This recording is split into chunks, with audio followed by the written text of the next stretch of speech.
Hello guys, nani karon sa Atbangyod sa kalikod.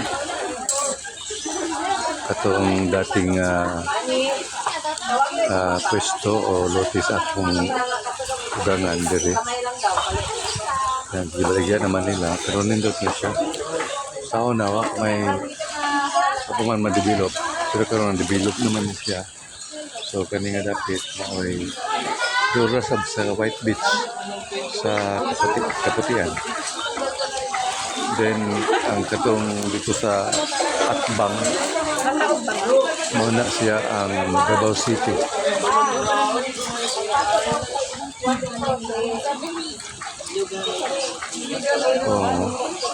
Ang Davao City karon grabe na kadaghan ang dagko ng mga building, no? Tagas. Sa una, pag-ari pa na mo, ang Marcopulo pa mo ay nailang may pinakataas, pero karon grabe ka na. Muna siya ang dapit. Niya kariganan sa mga tao din na marigid sa Samal tungod kay dagan kay ni siya resort, no? Nabisan kaning Kaputian mo ay yung natumurag na sa tumoy, pero daghan gyapon diri ang money ang labi ng mga foreigner. Nya dahil doon ay kuan diri mga Kimbali na diri, no? Kaning sa Philinvest nga project na napod o kanang napagi usasab nga resort tapos sa Kimbali operational na siya ang kanilang mga gobyerno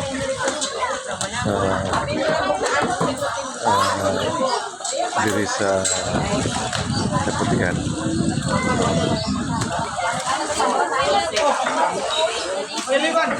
Yan nindot kayo kay Atbang Raog man. Atbang Raog tariko do, doon lang na siya mga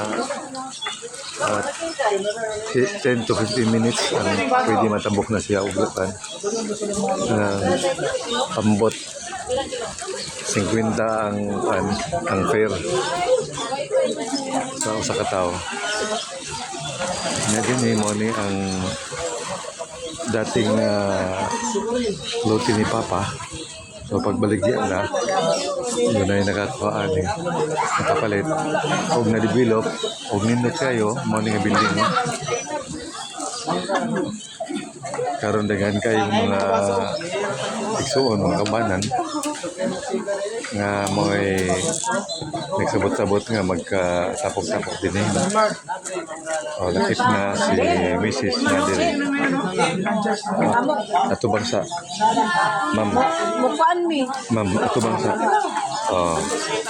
Na diri o si mother na diri. Wala sa mother. Ug mga kauban, no? Sa congregation diri sa Kaputian. Nandun kayo na dyan. Inya doon ay dako nga talisay masiro na.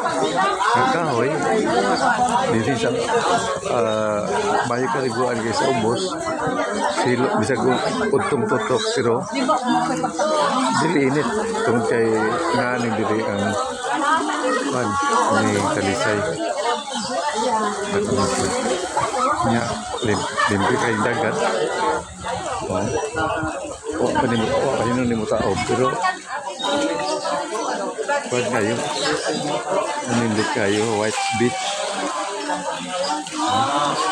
nya ato diretso sa White Beach diha sa park. Nailado ang Kaputian.